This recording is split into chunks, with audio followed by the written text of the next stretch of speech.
இந்த இதுவும் யூஸ் பண்ணலாம். இல்லை நீங்கள் என்ன பண்ணலான்னா சப்போஸ் பவுடர் கம்மியாக இருக்குன்னா நீங்கள் எசென்ஷியல் ஆயில் கூட மிக்ஸ் பண்ணிக்கலாம். நம்ம இப்போ வந்து எசென்ஷியல் ஆயில் வந்து இது பண்ண போகிறோம், மெஷர் பண்ண போகிறோம். இங்கே வந்து லாவெண்டர் எடுக்க போகிறோம் 2 கிராம்ஸ்க்கு. என்கிட்ட ரோஸ் இருக்குது. நம்ம ரோஸ் வந்து நெக்ஸ்ட் சரி இதுக்கு வந்து ரோஸ் யூஸ் பண்ணிக்கலாம். நம்ம லாவெண்டர் வேறு அதுவும் போட்டு இதுவும் போடணுங்களா? இல்ல அது உங்க இஷ்டம் தான். பட் எது வேணாலும் போட்டாலும் 2% குள்ள தான் போடணும். அதுக்கு மேல போடக்கூடாது. ஏதோ ஒண்ணு போட்டாலே போதும். பீட்ரூட் சோப்பு, இந்த சார்கோல் சோப் எல்லாம் பண்றீங்க, அது போறதுனால என்ன பெனிஃபிட்? முதல்ல இத முடிச்சிடலாங்க. எது போட்டாலும் அழுக்கு போகும். வேற எதுவும் அவங்களே சொல்லிட்டாங்களே, எது போட்டாலும் அழுக்கு போகும். பாக்குறதுக்கு அழகா இருக்கு, அவ்வளவுதான். ஆனா ஸ்மெல் வந்து நல்லா இருக்கும். தண்ணி இல்லாம அந்த முத்து முத்தா நிக்காம இருக்கிறதுக்கு சொல்லி தர்றாங்க. நம்ம செஞ்சோம்னா தண்ணி ஆகுது இல்ல, கோல கோலன்னு ஆகுது இல்ல, அது இல்லாம பண்றது சொல்லி தர்றாங்க. அதனால நம்மளுக்கு கலர் கொடுக்காது. 1 கிராம் ஆச்சு, 2 கிராம் ஆயிடுச்சு. 2 கிராம் போதும். அதை விட இது வந்து ரொம்ப ரோஸ்ன் போது மோஸ்ட்லி வந்து லீவ் ஆன் ப்ராடக்ட்ஸ் யூஸ் பண்ணுங்க. ஏன்னா அது கொஞ்சம் காஸ்ட்லியா இருக்கும். ரோஸ் மட்டும் நல்ல ஃப்ளேவர் தான். சரியில்லை உங்களுக்கு ஸ்மெல் பண்ணி பார்க்கறதுனா பார்த்துக்கோங்க. அப்படியே நல்லா ரோஸ் இதுலயே கலர் வந்துரும் இல்லைங்களா? இது கலர் கொடுக்காது. இது வெறும் சென்ட் மட்டும் தான் கொடுக்கும். நம்ம இங்க ரோஸ் க்ளே வந்து ஆட் பண்ணிருக்கோம்ல. சோ க்ளே கூட ரோஸ் கலர் சார்கோல் வச்சிருக்கேன். சார்கோல் பண்ணிருக்கேன். இதுல லைட்டா எனக்கு வந்து இப்ப லைட்டா கலர் கம்மியா இருக்க மாதிரி இருக்கு. சோ நான் வந்து எக்ஸ்ட்ரா இப்போ ஒரு 1 கிராம் மட்டும் ஆட் நல்லா மணமா இருக்கு. இப்போ மொத்தம் 5 கிராம் பண்ணிருக்கீங்க. 5 கிராம் 2 கிராம் ரோஸ் இது பண்ணிருக்கீங்க. 2 கிராம் இது பண்ணிருக்கீங்க. 5 கிராம் ஆயிடுச்சு. இப்போ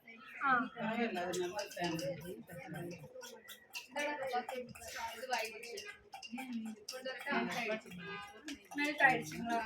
ஒரே நிமிஷம் எடுத்துட்டு வரீங்களா? எடுத்துட்டு வாங்க சித்ரா. கையில எடுத்துறீங்க, சூடா இருக்கும். இல்ல அப்படியே ஸோ இது வந்து இப்போ டெம்பரேச்சர் வந்து கொஞ்சம் இதுவா இருக்கும் உங்களுக்கு. அதனால நம்ம ஃபர்ஸ்ட் இதை பிரேக் பண்றதுக்காக இது பண்ணிக்கலாம். எல்லாருக்கும் தெரியுதா இந்த சைடு இருக்கவங்களுக்கு?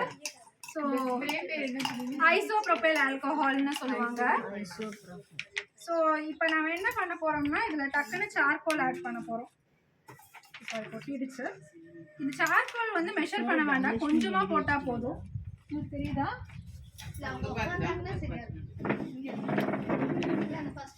ஸோ இவ்வளோ போதும், நமக்கு நிறைய வேணாம். ஸோ நம்ம என்ன பண்ண போகிறோம்னா இதில் 2 டிஃப்ரெண்ட் இதுக்கு வந்து மெஷர்மெண்ட்ஸ் தேவையில்லை. நீங்கள் ப்ரெசிஷனாக பெரிய பேட்சாக பண்ணும்போது உங்களுக்கு மெஷர்மெண்ட்ஸ் தேவை. உங்களுக்கு தெரியுதா மேம்? இல்லைன்னா நீங்கள் இப்படி வந்துக்கலாம். இப்போ நம்ம என்ன பண்ண போகிறோம்னா கிளியர் பேஸை வந்து இது கூட ஊற்ற போகிறோம். பிளாக்ல வந்து கிளியர் பேஸ் ஊற்ற போகிறோம். இது லைட்டாக அடியில் கலக்கில் போல இருக்குது, கட்டியாக இருக்குது. கொஞ்சமாக வீட்டில் வச்சா வைக்கிறதா? இதில் கொஞ்சம் வந்து இருக்குது, கொஞ்சம் கொஞ்சமாக அந்த கடைசியில் மட்டும் இருக்குது போல். ஸோ இப்போ நம்ம வந்து என்ன பண்ண போகிறோம்னா இந்த பிளாக்கை வந்து இங்கே நல்லா கலக்கிக்கிறோம். க்ளம்ஸ் இல்லாமல் நல்லா கலக்கிக்கிறோம். 1ல் மட்டும் எசென்ஷியல் ஆயில் ஊற்றினா போதும். இங்கே 2ல் ஊற்ற வேண்டாம். எதில் மட்டும் ஊற்றிருக்கீங்க? நான் வெறும் ரோஸ் மட்டும் 1ல் ஊற்றிருக்கேன். 1ல் ஊற்றினா போதும். ஏன்னா இது ரெண்டுமே ஒரே சோப் தானே. ஸோ நான் மொத்தமாகவே 2% இதுலேயே ஆட் பண்ணிட்டேன். ரோஸ்லேயே வந்து ஆட் பண்ணிட்டேன். ஸோ இந்த மாதிரி தண்ணி கன்சிஸ்டன்சியில் இருக்கும். எல்லாரும் பார்த்துக்கோங்க, ஏன்னா டக்குன்னு ஊற்றுற மாதிரி இருக்கும். பார்த்துக்கிங்களா? இருக்கட்டும், அப்படியே வச்சிருங்க. அண்ட் இது வந்து நல்லா கலக்கிட்டோம். பிளாக் வந்து பார்த்துக்கோங்க, உங்களுக்கு இந்த கலர் போதுமான்ட்டு. இல்லை உங்களுக்கு இன்னும் வைப்ரண்ட்டாக வேணும், இன்னும் நல்லா கருகருன்ட்டு வேணும்னா அந்த மாதிரி நம்ம போட்டுக்கலாம். என்னன்னா போட்டுக்கலாங்களா? சார்கோல் போட்டுக்கலாம். சார்கோல் அதிகமா போட்டோம்னா அது கொல கொல வந்துருமா? அப்படியெல்லாம் இல்லை, நான் வந்து சும்மா கலர் பார்த்தேன். எனக்கு ஓரளவுக்கு சாட்டிஸ்ஃபைடா இருந்தனால இது ஓகேன்னு நான் நினைச்சேன். இது ஊத்தும்போது உங்களுக்கு நல்லா கருப்பா தான் தெரியும். இப்போ பார்க்கும்போது லைட்டா கிளியரா இருந்தது, இப்போ நல்லா டார்க் ஆயிடுச்சு பாருங்க. உங்களுக்கு வந்து அந்த ஒரே நிமிஷம் டவுட் மட்டும் நம்ம அப்புறம் பார்த்துக்கலாம். நான் உங்களுக்கு கரெக்டாக சொல்கிறேன். க்ளே ரோஸ் க்ளே ஆல்ரெடி வேற என்ன ஊத்தி எசன்ஸ் ஊத்தி ரோஸ் எசென்ஷியல் ஆயில் மட்டும் ஆட் பண்ணிருப்போம். ஆட் பண்ணி ரோஸ் போட்டுருக்கோம். ரோஸ் க்ளே போட்டுருக்கோம். இப்போ பார்த்தீங்கன்னா டைம் ஆயிடுச்சு, திக்காக ஆரம்பிச்சிருச்சு.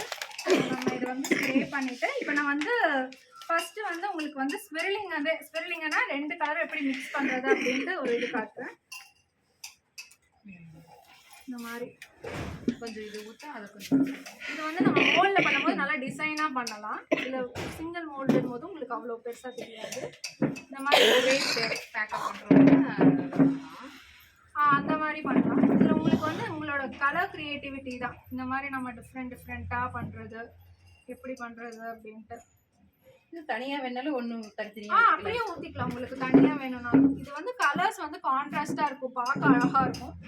அண்ட் இந்த பக்கம் பாப்பா இது வந்து டக்குன்னு போய் மெல்ட் பண்ணிடணும்.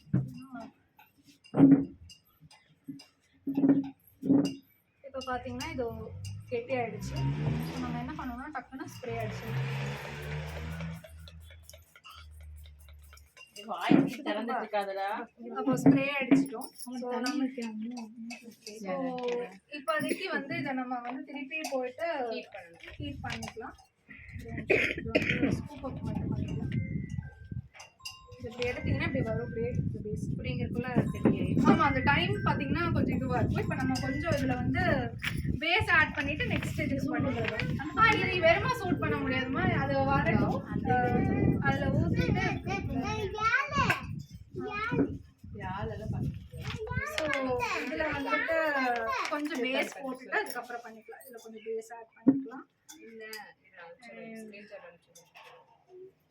இதில் பேஸ் இருக்கட்டும். அப்புறமேல் நம்ம கலர் போட்டுக்கலாம். இது ஒயிட், இதில் கொஞ்சம் ஒயிட் பேஸ் மட்டும் நம்ம ஆட் பண்ணிக்கலாம். இப்போ இது வந்து என்ன ஆகும்னா, இது இண்டிவிஜுவல் மோல்டில் ஓட்டிருக்கனால ஒரு 30 நிமிஷம் கழிச்சு அன்மோல்ட் பண்ணிக்கலாம். இது 30 நிமிஷத்தில் ரெடி ஆகிடும். நம்ம நெக்ஸ்ட்டு வந்து இப்போ ஸ்பிரிலிங் போது 2 கலர்ஸ் மிக்ஸ் பண்ணி நம்ம ரேண்டமாக என்னென்ன ஹைட்டில் ஊற்றும் போது ஒவ்வொரு டிசைனாக வரும். இதில் வந்து உங்களுக்கு ஒரே பேட்டர்னாக தான் தெரியும். இதே பெரிய மோல்டில் ஊற்றும் போது ஒவ்வொரு ஸ்லைஸ் கட் பண்ணும் போது உங்களுக்கு வந்து டிஃப்ரெண்ட்டாக இருக்கும். பட் நீங்கள் பெருசில் பண்ணும்போது ஃபஸ்ட்டில் உங்களுக்கு வந்து அது வந்து ஸ்டார்டிங் வந்து செட் ஆகாது. ஏன்னா பண்ணுறதுக்குள்ளே கெட்டியாயிடும். இப்போ நீங்கள் பார்த்தீங்கன்னா சின்னதுலேயே இவ்வளோ சீக்கிரம் கெட்டியாயிடுது. ஸோ அதனால் என்ன ஆகும்னா ஃபஸ்ட்டு இந்த சின்னதில் நீங்கள் ஈஸியாக ப்ராக்டிஸ் பண்ணிட்டீங்கன்னா அப்புறம் உங்களுக்கு பெருசில் வந்து ஈஸியாக இருக்கும் உங்களுக்கு. ஸோ இது ஒன்று. இப்போ நம்ம கலர்ஸ் மட்டும் இப்போ நான் ஒயிட் பேஸ் மட்டும் ஒரு நிமிஷம் கட் பண்ணிவிட்டு நம்ம ஆட் பண்ணிக்கலாம். இதோக்கும்பா ஒரு ஒயிட் பேஸ் வச்சுருந்தேனே.